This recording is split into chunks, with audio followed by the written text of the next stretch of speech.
2022 इसका मतलब मैं 2022 में आ गया हूँ।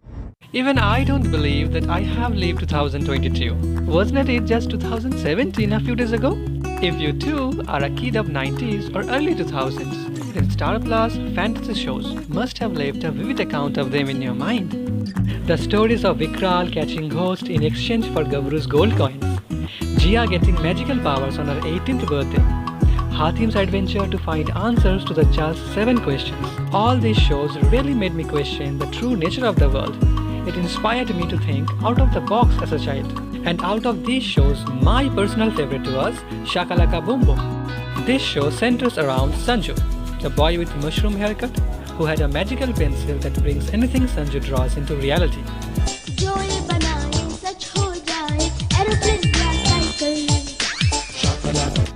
Sanju had friends, namely Ritu, Partho, Jaggu, and their personalities could be summarized in one word.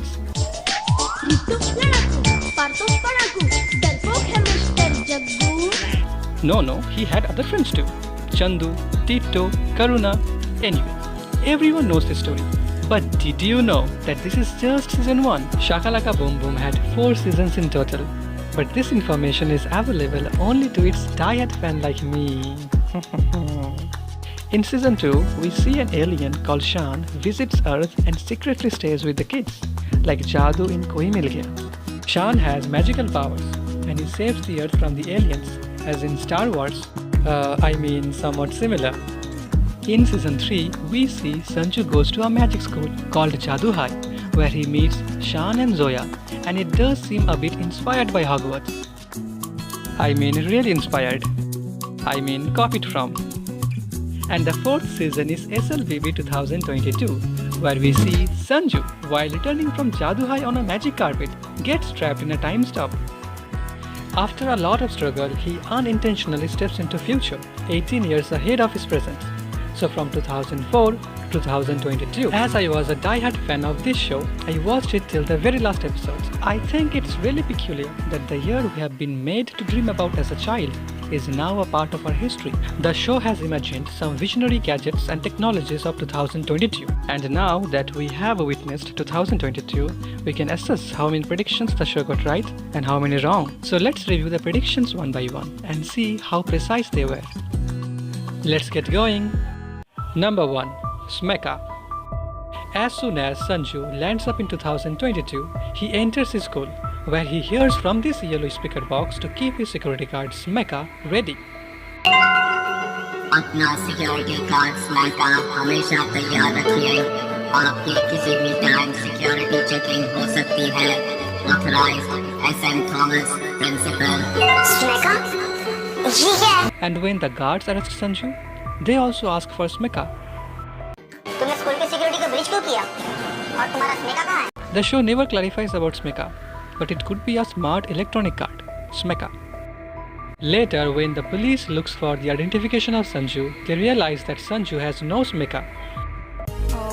उसका कोई identification, Smeka, eye scanning, कुछ तो किया होगा उसने. So we can assume from this conversation that Smeka could be an ID proof of every person. Then Sanju is taken to an AI room where his eyes are scanned and the system tells out his whole history. नाम Sanju, student class 2008, 3 बार class 8 में fail हुआ, school से निकाल दिया गया. So maybe there is a kind of biometric information stored with every person's profile, and Sanju might have had a Smeka or biometric scanning sometime between 2004 and 2022. This reminds me of our biometric enabled ID cards called Aadhaar, where our eyes and fingerprints are stored in a national database. We use this card in all official activities. So I feel we have something like Smeka today, in which every citizen's biometrics and personal data are linked together. But Smeka looks far more visionary than our Aadhaar, as even Sanju's academic results are also linked to its Smeka. Having said that, I shall give this prediction a very good 9 out of 10. Moving on. Number 2. CCTV surveillance. The guard mentions that the whole city is under surveillance through CCTV cameras and they can do early detection of crime or even the intention of crime. इस शहर में चारों तरफ हमारे surveillance camera लगे हुए हैं। अगर कोई कुछ गड़बड़ करने की अगर सोचेगा भी तो हमारे हाथों से पकड़ा जाएगा। Now they don't give much details, but I feel this is some kind of facial recognition technology, where surveillance cameras can detect which person is doing what and alert the authorities if anything suspicious is happening. Now we have surveillance cameras around the cities, but we still need people to monitor them, unlike the automated or AI-enabled surveillance that the show has imagined. Having said that, in countries like China, this technology is widely applied, so I feel we can give this prediction a good 8 out of 10. Moving on, number 3. Self-driving cars. Soon after Sanju walks out of his school, he comes by a voice-enabled taxi calling pole that calls in a taxi on Sanju's behalf, and the taxi arrives in no time. आप बस लेना चाहेंगे या taxi?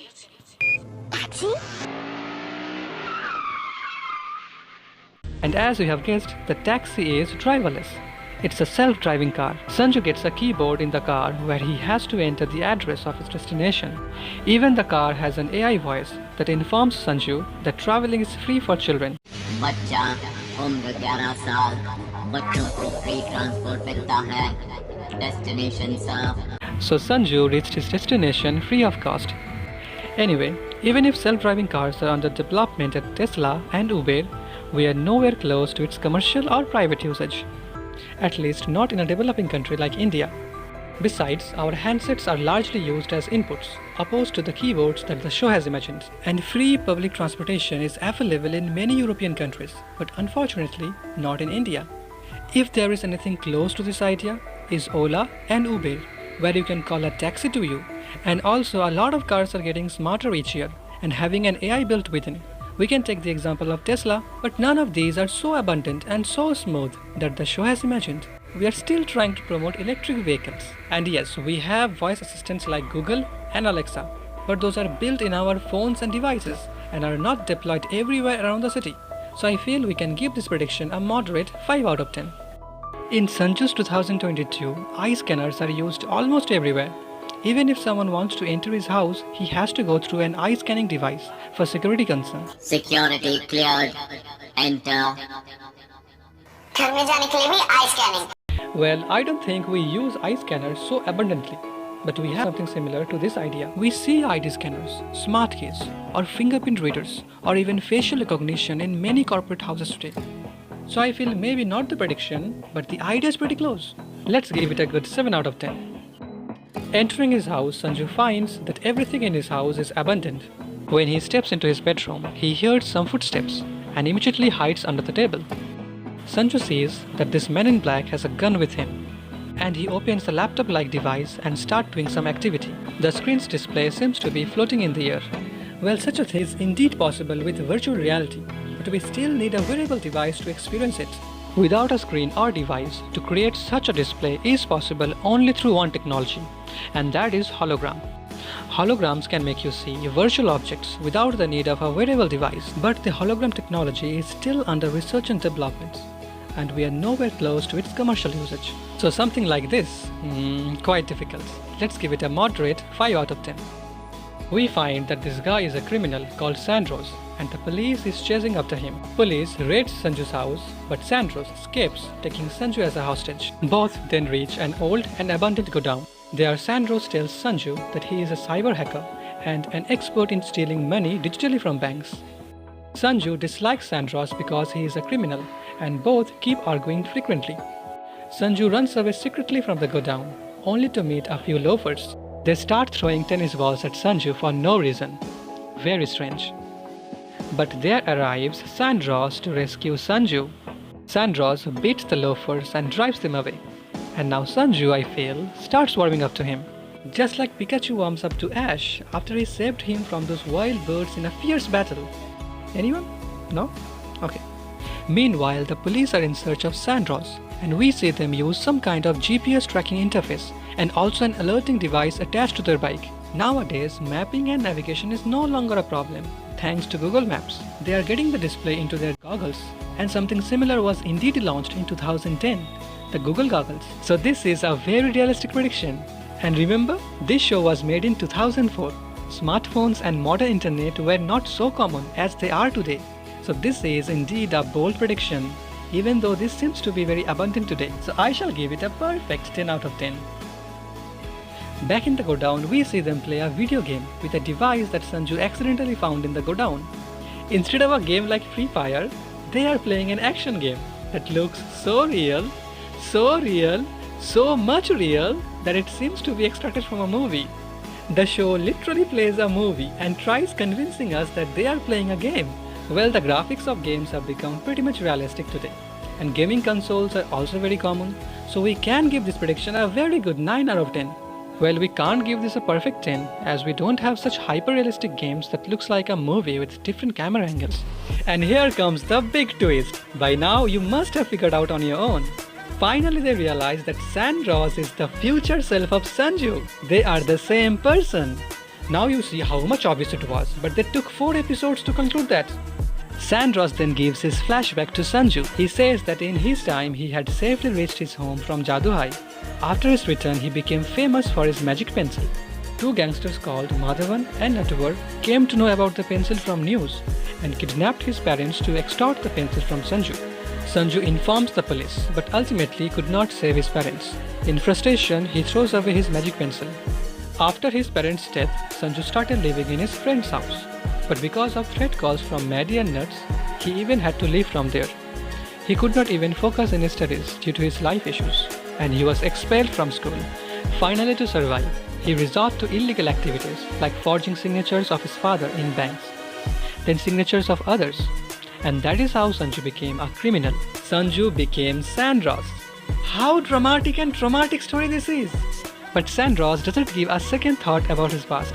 Everything he wants now is revenge for his parents' death. So Sandros is now looking for Maddie and Nuts.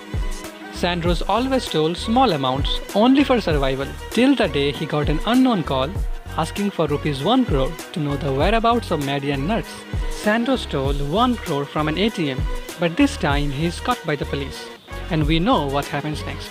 And here completes the flashback. Meanwhile, Inspector Sheena gets a breakthrough and catches Sandros on her own. But after listening to their story, her heart melts and she begins sympathizing with them. So she decides to help Sandros escape from the godown. She calls in a plastic surgeon who changes Sandros' face. I don't know how to react to this prediction because plastic surgery was in trend in TV serials that time, all thanks to Ekta Kapoor. But they have another medical prediction, the instant healing drops that could literally heal any injury instantly. Now how realistic is this? Sure, we have technologies like stem cell reprogramming, through which healing and recovery can happen very fast. Even we have technologies like CRISPR to perform modifications on a genetic level. But something this instant is very difficult. Besides, we may perform advanced surgery, but nothing is so painless and so instant. So I shall give all the medical predictions collectively an ordinary 3 out of 10. Toward the end, they come to know that the device in which they were playing game is a time machine. So they decide to travel back to past and avenge their parents' death. And would save them too. But because of a glitch, they wrongly landed in Mughal Emperor Akbar's time. Then again in Mahabharat's time. Then prehistoric time. After a lot of struggle and adventure, finally they do manage to come back to 2004, where with the help of magic pencil they save their parents. Maddie and Nuts are arrested. Young Sanju stays in 2004 with his parents, and elder Sanju returns to 2022, having a new love angle with the police officer Sheena that we did not get to see. And here I give this prediction a big 0 out of 10, because we are nowhere close to time travel. Sure, we have a thorough understanding of space-time and quantum dynamics. We have concepts like wormholes and one-way trip to the future under the special theory of relativity. But they are still theories and we definitely don't have a device as such for human travel. So yes, this deserves a 0 out of 10. Alright, so that was a brief summary of how Shaka Laka Boom Boom thought about the year we have now surpassed. I believe they really did a great job.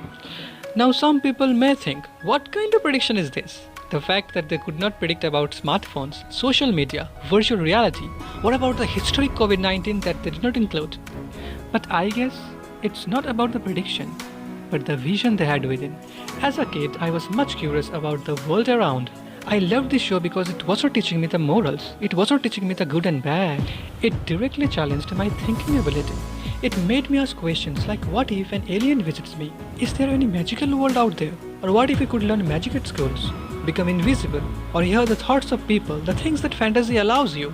In fact, at that time, there were so many other intriguing shows such as Shaktiman, Sonpari. Their stories made me think big, think differently, think creatively. Even cartoons at the time were not just for humor, it also nourished intriguing ideas in mind. They made us experience the unknown concepts. When Nobita and gang hear someone playing the piano in a spooky guest house where a piano kid died years ago, having fear in heart but still showing the courage to open the door. They made us feel, they made us fear, they made us imagine the consequences. They gave us a language to explore the ideas that we always felt but could never express. I personally feel that the way I look at the world today, a big part is shaped by the fantasy shows I watched as a kid. I did not have access to Harry Potter or other English content, but yet I don't feel I missed out anything in my childhood as my curiosity was being nurtured by these shows. Now when I look at the contents that my nibblings watch, it's so extremely dull. It doesn't challenge you in any way. Where is magic? Where is the thrill about the world that makes our imagination run wild?